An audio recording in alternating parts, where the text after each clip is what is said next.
So now students, after understanding the types of irrigation, the introduction of irrigation, now let us understand about a few techniques of water irrigation, right?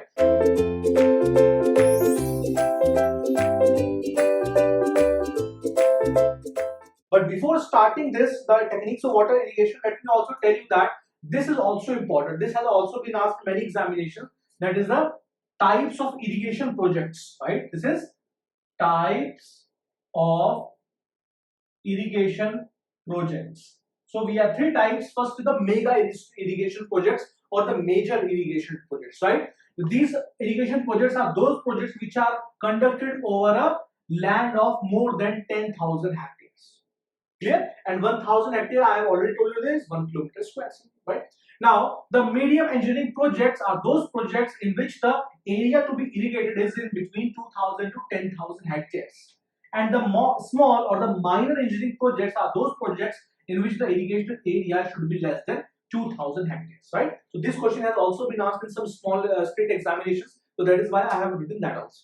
Clear? Now, coming to the techniques. So broadly classifying, we have three techniques or three methods in which the irrigation can be done, right? So we have discussed type of irrigation. Now coming to the methods of irrigation, right? So we have first of all the surface irrigation technique. We can do the surface irrigation. How can we do it? We have few methods. We have the sprinkler irrigation method and we have the drip irrigation method or technique. Now let us first of all understand about the surface irrigation. Now water surface irrigation I have already told you. Now we have a few techniques. The first technique is known as the uncontrolled, or it is also known as flood irrigation or free flooding or ordinary flooding. Now the question is, sir, why you have written 3 or 4 names? One name was more than enough. Yes, it was more than enough, but I have told you that the gate authorities, the gate professors, they can play with you on names, right? They can play with you on names. So hence, you must remember various types of names for the same type of flooding, right? So first one is uncontrolled or flood irrigation or free flooding or ordinary flooding. Okay. Now second type of method is known as the border strip method or border flooding. Same method, border strip method or border flooding, same. And remember, this is very important because questions have been asked directly in gate examination from this topic. That is the border strip method or border flooding method. Okay. The third type is known as the check method. Fourth one is the basin irrigation. Fifth one is the furrow irrigation. This is also important, furrow irrigation, right? Small theoretical questions have been asked from this topic, the furrow irrigation. Then we have the sprinkler and the drip irrigation system, right? Now let us understand one by one that what these types of irrigation systems are, but basically focusing on the border strip method, right? So first of all, let us discuss the uncontrolled or flood irrigation, or which is also a free flooding or ordinary flooding. Now let me first of all rub this. I hope you are getting it, right? Initially, we will be starting with the theoretical portion, then we will be coming to the numerical portions also, right? So let me first of all rub it. Now, first type is known as the uncontrolled irrigation, uncontrolled flooding or free flooding, right? That comes under the category of surface irrigation, right? So the first one is free flooding, which is also known as uncontrolled flooding, right? So what we do in this type of flooding, what we're actually doing is that we have a main ditch. We have a main ditch, or the main, you can say main drain is there. A main drain is there, right? So we have a main ditch or main drain. Let me write it here. Main ditch. Main ditch is there, right? Now from the main ditch, we have subsidiary ditches also. Now we have subsidiary ditches also from the main ditch. I have just drawn one ditch, two subsidiary ditches and one main ditches, but over a particular land or irrigation land, we have multiple main ditches and multiple subsidiary ditches, right? So we have a main ditches and we have subsidiary ditches. These are known as the subsidiary ditches. Subsidiary ditches. Now from these subsidiary ditches, what we do is that we have some openings, right? What we do is that we have few openings. Now one opening is here. One opening is here. Let us say one opening is here.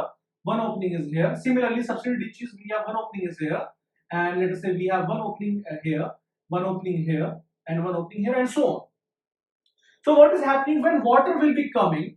So water will be coming from a higher elevation, right? Due to, you can say, gravitational force, it will be coming from a higher elevation to lower elevation, right? Now water will be coming here. Even water will reach to the junction of subsidiary and the main ditch, what will happen? It will go to the subsidiary ditches. The water, some water will go straight, and some water will go to the subsidiary ditches. Now we have opening also. So what will be happening is that the water will be going free flooding. This is the free flooding. The water is free to move, or water is free to go anywhere. So anywhere the water can go. Anywhere the water can go. Similarly here also, anywhere can the water can go. Clear? So this type of irrigation is known as the free flooding, or ordinary irrigation, or uncontrolled irrigation, or free flooding, which I have just told you, right? Clear? Or flood type of irrigation. So this method is known as the free flooding method. Clear? I hope that you have understood what is happening in this type, because when you go to the books they have also drawn a few diagrams. For example, in case of irrigation engineering, I would recommend to refer S.K. Garg. So S.K. Garg is a very good book for irrigation engineering. But whatever I will be teaching, that is more than enough for gate perspective, as far as the gate point of view is concerned. Okay. Now, in those books, diagrams have been drawn, but it is very difficult to understand how the water is flowing actually. Clear? So what I have told you, water is coming, going to subsidiary ditches, and we have openings also, and it is going freely to the land, free to the culturable land, right, or free to the irrigation land. Clear? Okay. Now one more important thing I would like to tell you, that now you do not have any control. You do not have any control on this water. This water can go anywhere in the land. So that is why it is also known as uncontrolled flooding. Uncontrolled flooding. Now the question is, sir, in which areas or on which lands do we apply this type of irrigation, right? So generally, this type of irrigation is provided in hilly areas. Generally, hilly areas. This type of flooding is generally provided in hilly areas, right? Second thing is that we do not have any control. No control is there. No control. The third thing which we can say about this type of flooding is that it is basically used for closed crops, right? What are closed crops? Which are very close to each other. Which are very close to each other. The distance between two crops are very close to each other, right? So, for example, it is used for closed crops. Closed crops. Types of closed crops are wheat and rice. Wheat, rice, etc. It is mainly used for closed crops, right? One more thing which you can write for this type of flooding is that the water application efficiency is very low. Now, what is water application efficiency? I will be telling you in detail when I will be discussing about the application efficiencies of water, right? Irrigation efficiency. So you can write it for the time being. Just write down that water application efficiency is very low. Water application efficiency is low. Water application efficiency is low, right? So this was more than enough regarding the free flooding or the uncontrolled type of flooding. Clear? Now let's come to the next type of irrigation, next technique of irrigation, which is very important, known as the border flooding or border strip method, right? So let us rub this. Now let's come to the second type, known as the border irrigation or border flooding also, or sometimes it is also known as the border strip method also, right? So border flooding. Now the second one is border flooding. Border flooding. This is important, students. This is important. Clear? Border flooding. So in border flooding, what we are doing is that, let us say we have a main ditch, or the let us say main ditch is there. This is the main ditch, right? This is the main ditch. One ditch is here, and let us say one ditch is here. One ditch is here. And this is the land which we want to irrigate. This is the land between the two ditches that we want to irrigate, right? So these are the, let's say, ditches. These are the ditches. Now, if we want to irrigate this land, what we're doing is that we are providing borders. Let us say this is one border, this is another border, right? This is another border, this is another border, and so on, right? Now, what we are doing in this type of method, right? In this type of method, what we are doing, let me use another marker to make you understand. Now, what we are doing is that we are opening this ditch. We are opening this. We are opening this. We are opening this, right? So now what is happening is that water, when let us say water is going from this direction to this direction, the water was going from this to this direction, then due to the and these are drawn on contours, right? So what is happening is that this has a higher elevation, this has a lower elevation, so the water will come to this, the water will come to this, water will come to this, and we also have openings here. Here also we have openings, so water will come, irrigate this particular land. Let us say the length of the land is given by L, clear, and the you can say the width of this border is given by W. This is given by W, right? We also have openings here, so water comes, it goes to this ditch and goes out. It goes to this ditch, water comes, it goes to this ditch and it goes out. Simple, right? So this is what is happening in the border type of flooding. Clear? Now, one more important thing is that these you can say these you can say borders. These are known as levees, right? Levees. Levees. In some books, it is also known as bunds. Bunds. In some books, it is also written as dikes. It is also written as dikes. Clear? So, what is the shape of this bund or levee or dike? So, these bunds or levees, this is also levee. This is also levee, right? So, these bunds or these levees, they have a shape like this. They have a shape like this. So, this is the shape of a bunch or a levee, and generally, the height of this bund is taken as 30 centimeters. 30 centimeters generally the height of this bund is taken as. Clear? Now the next important thing in the you can say the length, about the length, right? So generally what we have seen is that from the practical point of view and whatever is written in books, generally this length is taken as generally from 100 to 400 meters. 100 to 400 meters.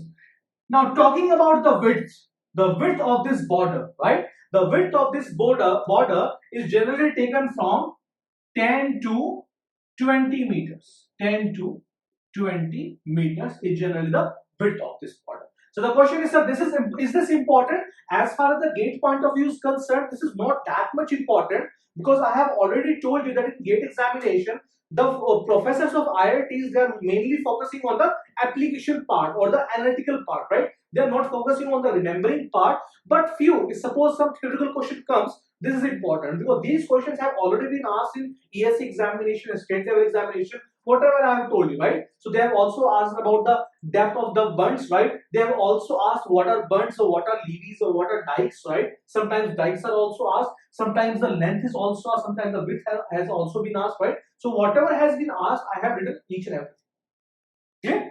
Now, coming to a very important topic as far as the GATE point of view is concerned, about the, you can see the time taken for the irrigation in case of a border flooding. Now let us discuss about the time taken for irrigation. Now let me rub this. I hope that you have understood this. Now let me take only one ditch, one main ditch. Let me take one border, right? Now let me rub this to make you understand about the time. To make you understand about the time. Now let me take one ditch only. Let us say with the black marker. Let me use the black marker. Now let us say this is one ditch I have taken. This is one ditch I have taken, right? Water is going from this to this direction. Clear? This is the direction of water, and this is one border. Let's say one part is there, right? This is one part like this. Clear? Now we have an opening here. So when water will be coming, water will be going in this direction. It will be going in this direction, right? It will be irrigating this land. Clear? It will be irrigating this particular land, particular strip, because we have bunds or levees, so the water cannot go beyond, right? So it will be inside it. Now the question is, how much time is taken by water to irrigate this particular land, right? So time taken by water, time taken to irrigation, time taken for irrigation, time taken for irrigation. Now how to get it? I can directly write the formula also, but that is not important. Important is in the formula itself, the GATE authorities can do some twists, right? So that is what is important to derive the formula. So let us say that the time taken by water to irrigate this particular land, let us say it is T, right? Let us say it is T. let us say it is time taken for irrigation stream, right? It can be minute or second or whatever, right? Okay. Now let me take a particular strip. Let me take a particular strip of this, right? Let the area of this strip be dA, small dA. Small dA means small area, right? And let the time taken by water from this opening to this, you can say, small strip of area be dt. Let us say it is dt. The time taken by water to reach from this portion to this portion, it is dt. And the area from this portion to this portion, this area, let us say it is this portion, let us say the area is clear. And let Q be the discharge. Q be the discharge of water. Q is the discharge. Q is the discharge of irrigation water.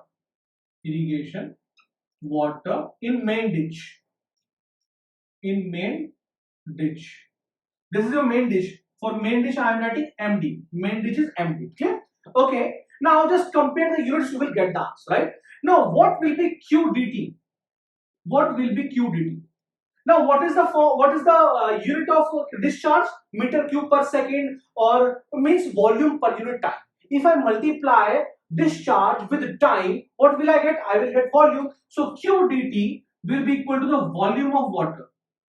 Volume of water supplied to, let us say this is A, this is B, this is C, this is D, right? Volume of water supplied to A, B, C, D in time t, in time small t, dt, in time dt.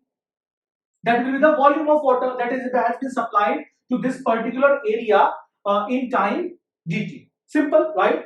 Now, whatever volume has been supplied, you know that the mass inflow should be the mass outflow. Now, whatever volume has been applied, now I can write it like this. Can I write it like this? That Q into dt should be equal to, like again I am repeating, Q into dt should be equal to Y into dA. Now, what is Y? I will explain. Let me write it here. Y is the average depth of water.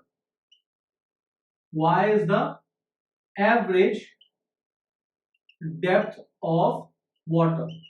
Y is the average depth of water. Let us say this is the particular ABCD land. So if I take the front, this is the top view, right? If I look at the front view, so this will be the depth of water. This is the depth, Y, depth of water. For how much depth we have irrigated that particular land, right? So Y into dA for this particular dA, right? Y into dA, right? Plus A into I into D. A into I into dA. Now what is this I? Now I is the infiltration capacity, because whenever you have applied some water will go to the ground also. That means in case of losses, we have already discussed this in hydrology. So I into D. I is the infiltered water. Infiltered water. Right? I into D. Clear? Okay. Now I hope that you have understood this, you can say, equation. Clear? Okay. Now you have understood this equation. Now, so I into dt, sorry, I into dt. Clear? Now I hope that you have understood this equation. Even if you have not understood this equation, you can compare the units and get the answer. So let me compare the units first of all. Now, what is the unit of discharge? That is meter cube per unit time. Let us say for time being second, right? Meter cube per second.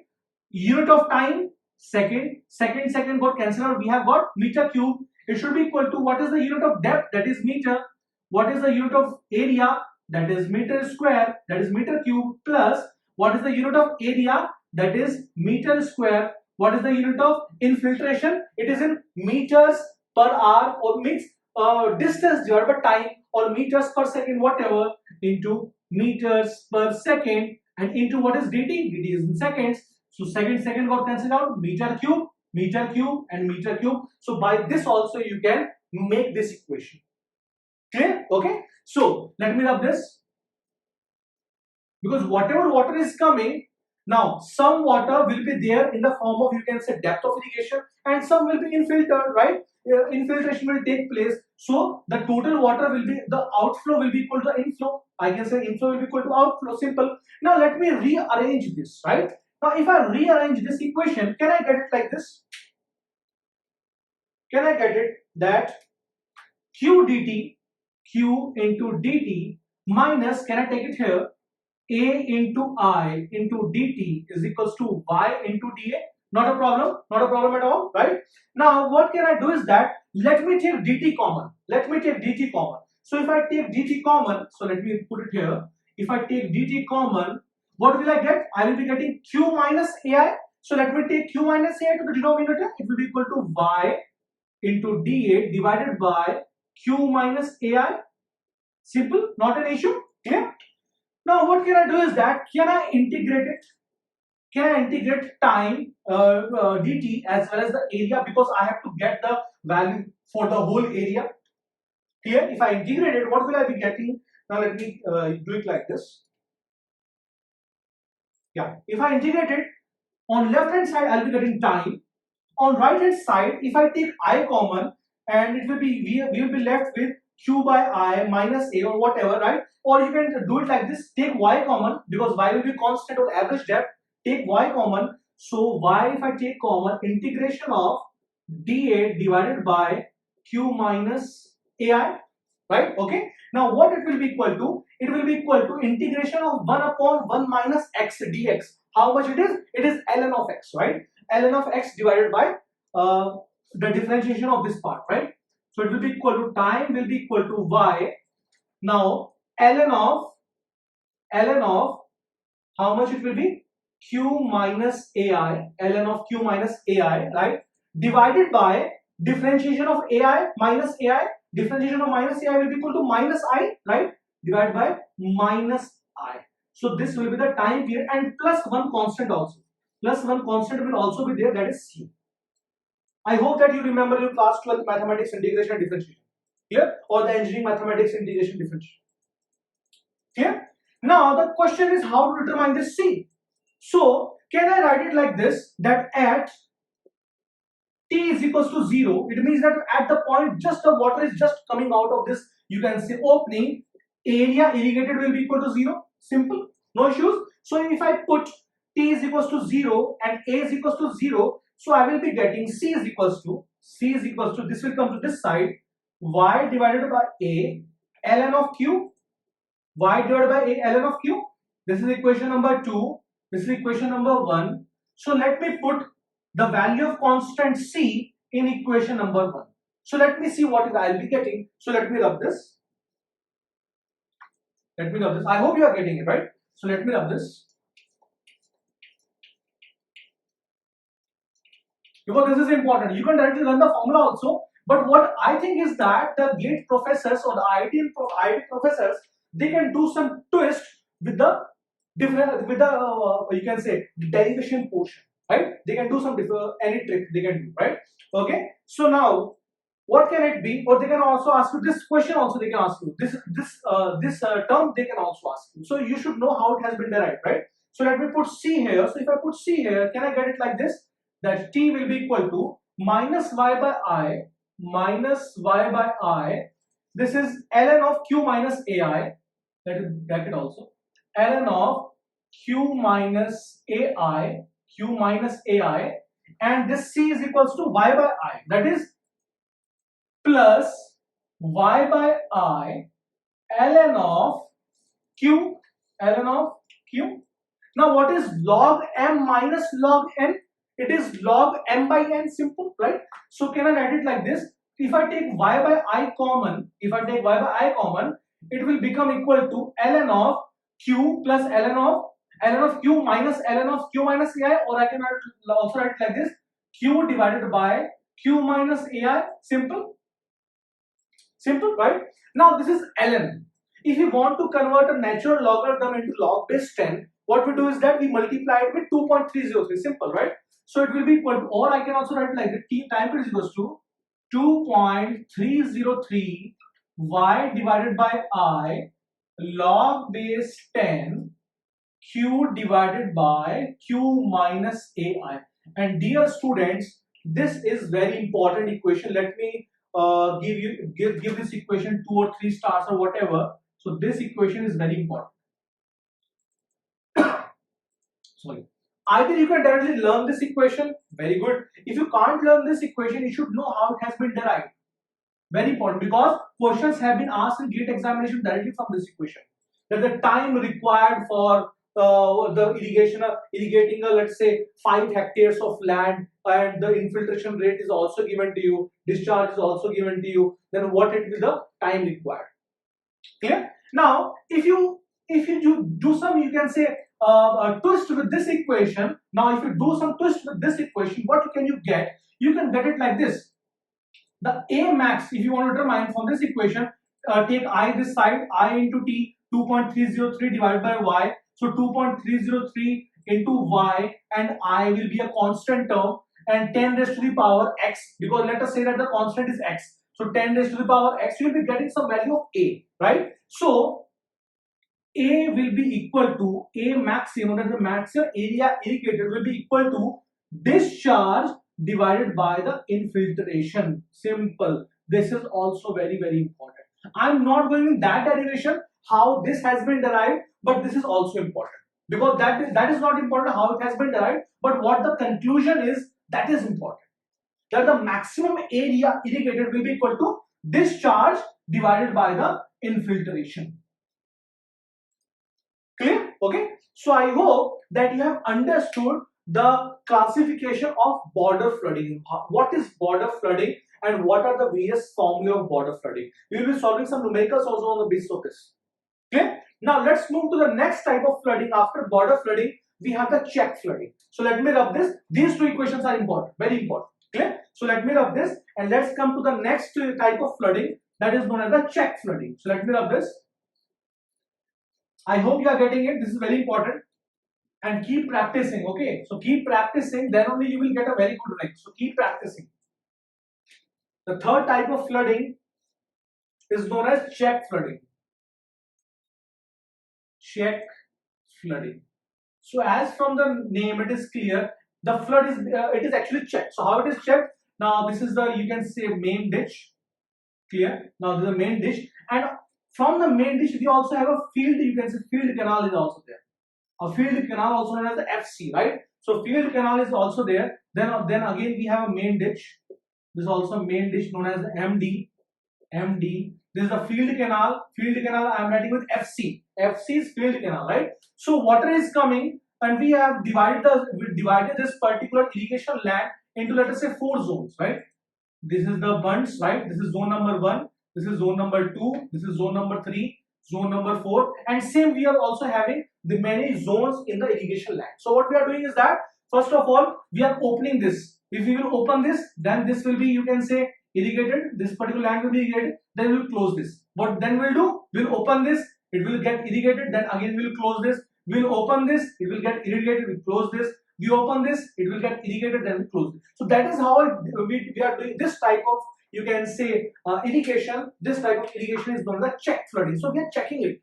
We are checking it. We don't want to, you can say, go it up to a particular beyond level, right? So we are checking the flooding. This type of flooding is known as the check flooding, right? So where it is used, it is mainly used for crops like jowar, right? It is also used for jowar. It is sometimes also used for, you can say, paddy. For paddy also, it is also used for paddy. It is also used for rice also. If you, some of you might be from rice, right? Some of you might be from northeast side, right? Then you must have seen how rice, you can say, is irrigated. It is irrigated generally by the check flooding. Yeah, if the rice is grown in hilly areas, it is flooded. It is, you can say, irrigated by the free flooding or the uncontrolled flooding. But if it is the normal land, let's say West Bengal or northeastern side, it is generally done by check flooding. Clear?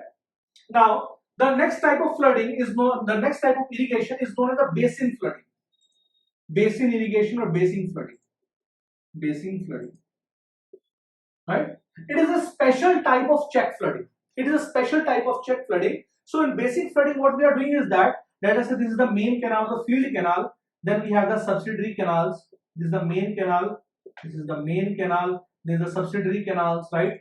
We have subsidiary canals. So what we are doing is that we are providing a particular section. It can be either circular, it can be a rectangular, it can be a square, right? So water is coming, so water is going to this direction, and we have provided with the help of bunds, we have, you can say, surrounded a particular area, and in that particular area we have crops, right? Mainly it is used for orchards.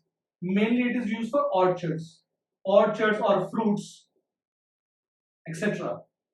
Right? So what we are doing is that water will be coming, it will be irrigating that area. So it will be irrigating that area, it will be irrigating that area, and it will be irrigating that area, right? So these types of flooding is known as the basin flooding, and the shape of this basin, it can either be rectangular, it can either be circular, whatever you want, depending on what type of bunds you have provided or what type of levees you have provided. Simple. Right? The last type of irrigation is known as the furrow irrigation. So furrow irrigation, let me explain you the furrow irrigation here. So last type of irrigation is known as the furrow irrigation. Fifth one, furrow irrigation. Furrow irrigation.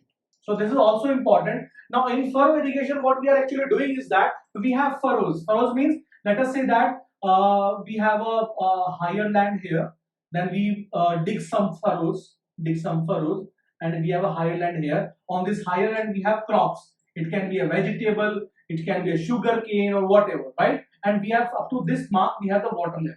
This is the water level, right? Between the furrows, right? So what we are doing is that by the seepage, the water goes to the, you can say, to the root zone of the crops, right? From the seepage, the water goes to the root zone of the crops. Sometimes, if the flooding is very, if the furrow is very deep, what would happen is that, let us say that water level is up to here, so water can go to this also, like this also, right? So this type of irrigation is known as the furrow irrigation. The best advantage of furrow irrigation is that in furrow irrigation, the evaporation losses are very less, right? So the advantage would be very less evaporation losses, very less evaporation losses. So evaporation losses are very less. Clear? About considering the depth of this furrow, the depth of the furrow can be around 10 to 30 centimeter, it depends, but nearly 10 to 30 centimeter can be the depth of the furrow. Clear? What type of, you can say, the crops this type of irrigation is used? Generally, you can say for sugar cane this is used, for the furrow irrigation for sugar cane, or it's sometimes also used for groundnuts also, right? But mainly for sugar cane, this type of irrigation is used, right? So I hope that you have understood the various types of irrigation. Now let's come to the next part in the irrigation, that is known as the drip irrigation and the sprinkler irrigation. So let me tell you in very short, in a very brief. First of all, let me talk about the drip irrigation. Let me rub this, right? Because whatever was important, the border flooding was very important. So I focus on border flooding very much, right? About in these three terms. So in gate examination, very less probability of these questions being asked. But in entrance examination, these questions can be asked. So that is why I am explaining you other methods also. The next one is drip irrigation, right? So drip irrigation we are generally providing in arid regions, for example Rajasthan or some other parts of country where there is scarcity of water. So in those places we are generally providing the drip irrigation system. Now next one is the drip irrigation, right? Drip irrigation. So in drip irrigation, what we are doing is that, let us say this is my land, right? So we have a series of pipes over particular land, right? We have a series of pipes over a particular land, and what we are doing is that, let us say this is my crop, right? So directly above the root zone of the crop, let us say this is my pipe which is coming. This is the pipe which is coming, which has been laid on the irrigation land. So just above the root zone, we have openings in the pipe, just above the root zone. So what will be happening? Just drip by drip, drop by drop, the water will be directly going to the roots of the plant. So what will be happening? There will be no evaporation losses, right? No evaporation losses will be there, and this type of irrigation is known as the drip irrigation. Generally, it is adopted in for arid regions. For arid regions in India, generally Rajasthan. Generally in India, Rajasthan.